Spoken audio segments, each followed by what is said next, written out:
Everyone says gardening is more fun with a partner, and I thought so too, until I nearly lost my garden and my sanity. I went from a tiny container garden on my deck in Michigan to the perfect solo-sized garden in South Carolina, and then scaled up to 28 raised beds on 3.5 acres with my new spouse.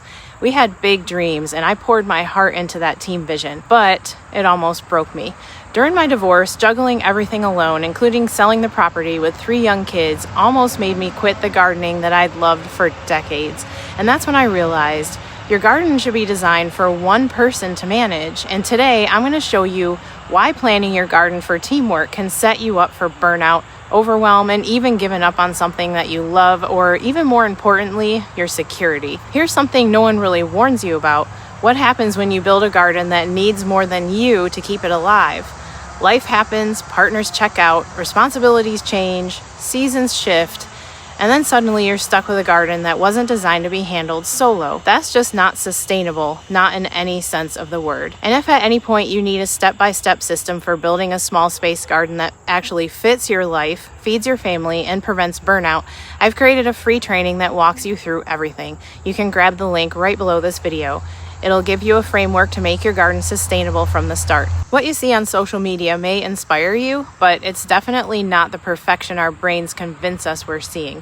And then we end up feeling like we're failing by comparison. In my case, there were a lot of gaps in our teamwork structure, and that's really what caused it to fall apart. This isn't about blaming anyone, it's just an example of why sometimes a solo garden can actually be more sustainable. The important part is what I learned from that experience, and that's what I'm about to share because I feel like we can really learn a lot from each other's stories. When my spouse wanted to massively upscale the garden, I was thrilled. I'd been passionate about growing my own food for years, but as we moved to a bigger property, expanded to 28 raised beds, tripled the amount of chickens that I was keeping, and pretty much upsized everything, the teamwork didn't always materialize. Our lives were structured very differently, so hidden stress, resentment, and then too many moving parts just started to pile up. More space and more hands did not equal less work. It often created more chaos, and I just felt like I was constantly failing. I thought we were building a dream together, but the reality hit me hard. But that's when I realized if your garden isn't designed for you to manage alone, no amount of teamwork is going to protect your security or your sanity. These experiences taught me something critical. We're talking about growing our own food, but I think it also applies to many other aspects of life. Your garden needs to fit your real life, not the dream version you imagine. How much time you have, the energy you can realistically give, and the responsibilities you already juggle should shape your garden's size, crops, and your setup. When you plan this way, even a small garden can thrive, help feed your family, and stay stress-free without risking burnout or frustration. After I took the truth I realized and moved to a much smaller space, I started redesigning my garden from the ground up, literally and figuratively. I asked myself, what can I realistically manage on my own, week after week, season after season? So I scaled back to a system that fit my time, energy, and space, and that includes raised beds and grow bags that I can handle solo. I focus on the crops that give the most value for the effort, and I build in flexibility so that if something fails, it's not going to derail the whole entire garden. This shift didn't just save my sanity, it gave me sustainable freedom and confidence. I no longer have to depend on someone else showing up or keeping up. I can garden on my own terms and still grow enough food to help me feed my family, save money, and enjoy the process at the same time. Designing a garden for one person doesn't mean that you can't dream big or enjoy collaboration. It just means that your core system is resilient, so life surprises, big ones like divorces, or simple ones like busy work schedules don't destroy everything you've built. Next, I want to share my 4 core strategies for building a garden that works solo, so you can avoid the mistakes I made and create a system that actually sustains itself. It's tempting to think if I had more beds, more chickens, more crops, I would be set. The truth is that scarcity is your friend.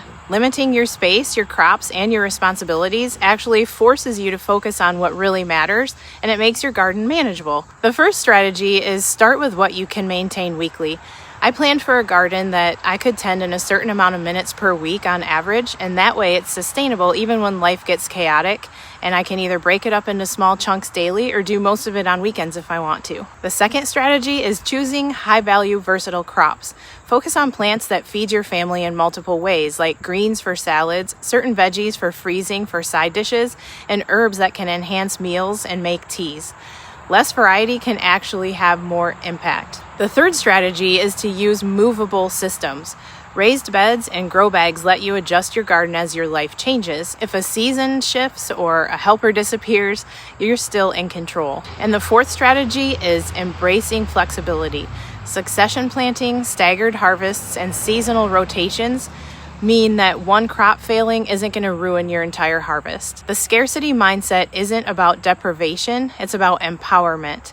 And by intentionally limiting your garden to what you can handle solo, you actually create freedom, consistency, and long-term success. You can stop burning out, stop relying on others, and start enjoying gardening again while building your security and relying less on the grocery store too. The most important lesson I learned through all the chaos, heartbreak, and almost quitting is designing it for solo management doesn't mean that you can't share it with others or enjoy teamwork. It just means that your garden's not going to collapse if life shifts or people step away.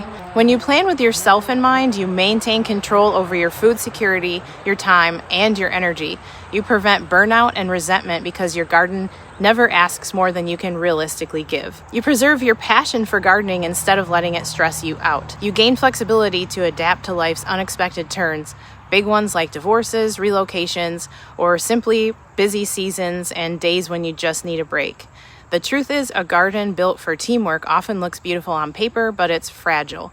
A garden built for you is resilient. It fits your life, your schedule, and your reality. You design it with flexibility in mind so that you can easily downsize when needed.